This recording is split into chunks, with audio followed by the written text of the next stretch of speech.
Have you ever stopped to ask what freedom really means and what it costs to secure it?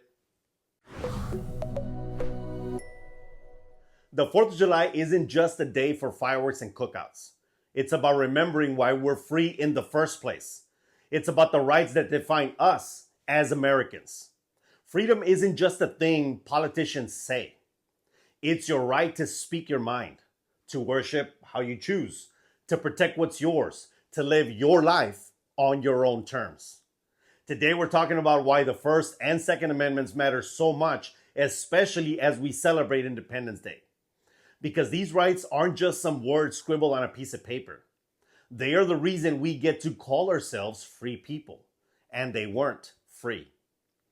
So if you're going to celebrate the 4th, let's talk about what you're really celebrating, because it's too important to forget and too valuable to waste. One of the biggest problems we have today, and pisses me off beyond belief, is that way too many people take American freedom for granted. They act like it's guaranteed forever, like it's some birthright that will always be there, no matter how little they use it or appreciate it. But freedom isn't permanent. It's something you use or you lose. People love to complain about government overreach, about new laws, about companies telling them what they can and cannot say, but they forget a simple truth. In many places around the world, people don't even have the right to speak freely. They can't openly share their beliefs. They can't question their leaders without risking prison or worse. Look at places like China, where speech is heavily censored, where social media posts are monitored and deleted if they don't align with government rules.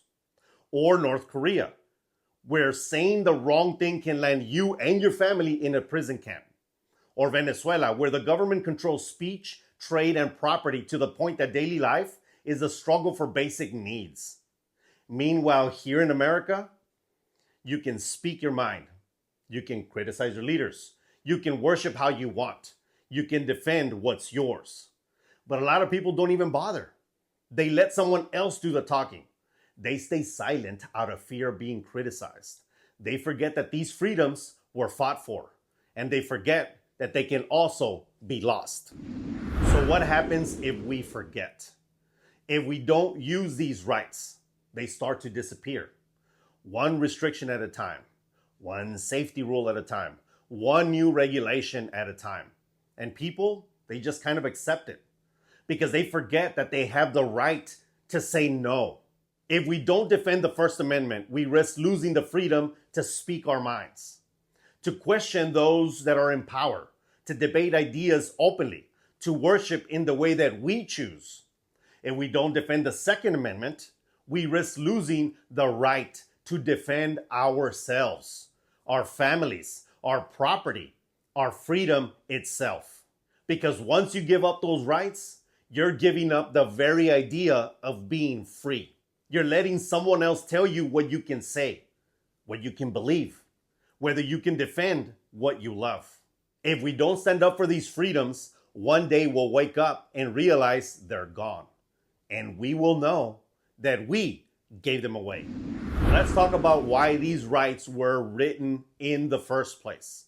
The founders didn't just throw a bunch of words together. They knew exactly what they were doing. They had lived under a government that told them what they could say, what religion they could follow, how they could live. They saw what happened when government had unchecked power.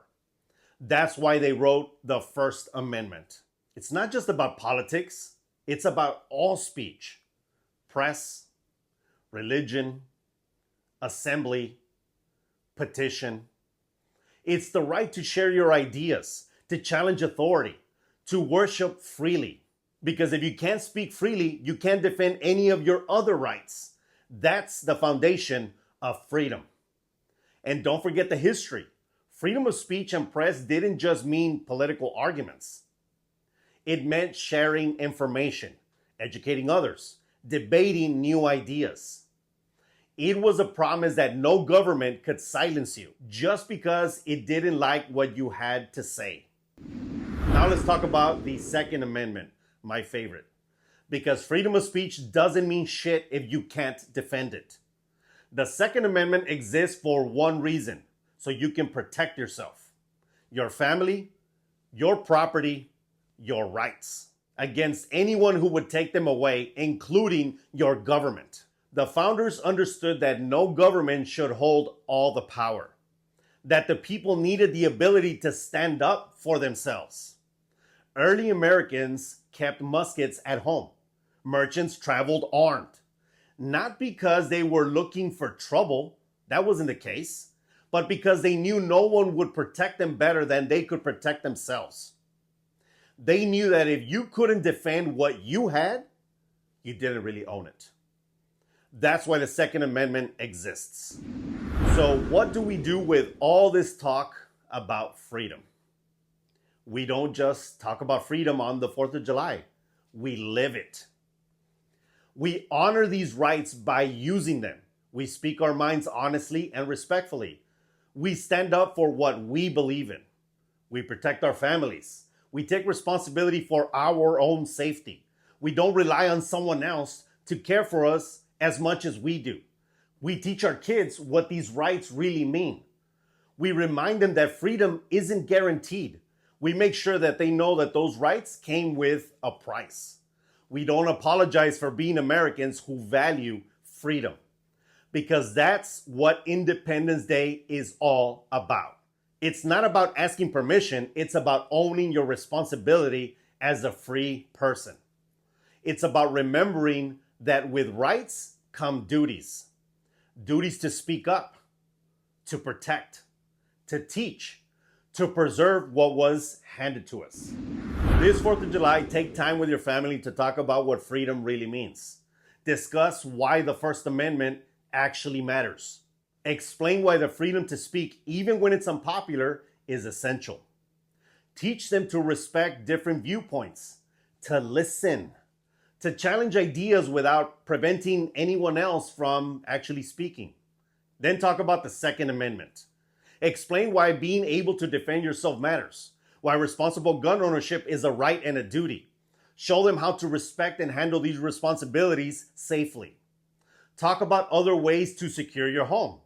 Locks, lights, being aware. Because independence without security is just an illusion. Make sure they know freedom isn't just what you can do. It's what you're willing to protect. And don't just talk about it once a year. Make it part of your everyday life. Speak up in your community. Defend the rights of others, even when you disagree with them. Be an example of an American who truly values freedom. This country was built on the promise that you could be your own person. Say what you want, believe what you want, defend what's yours. That's not just history, it's our duty today. And before we go further, I want to take a moment to say this. To every active member or every veteran watching, to every man and woman who served, who fought, who sacrificed so that the rest of us could enjoy these freedoms. From the bottom of my heart, I thank you. Your service is the reason we get to speak freely, the reason we can worship freely, the reason we can defend ourselves. None of these rights mean shit without people willing to stand up and defend them. So from me and from every true American patriot, thank you for your service. And for the rest of us civilians, don't waste what they fought for. Don't take it lightly. Don't let someone else tell you what you can and can't do with your own life. Speak up, stand strong, and live it. Because if you're going to call yourself an American, be proud of what that really means. It means you're someone who uses the rights so many died for. You're not just living in this country, you're honoring it. And that right there is worth celebrating. To everybody watching, please take a moment to thank all the brave men and women who have served in our armed forces in the comments below. I am 100% sure they would love to know that their service is much appreciated. I want to wish every single one of you a safe, proud, and free 4th of July. Happy Independence Day, everybody. Woohoo! And now, please join me for the national anthem.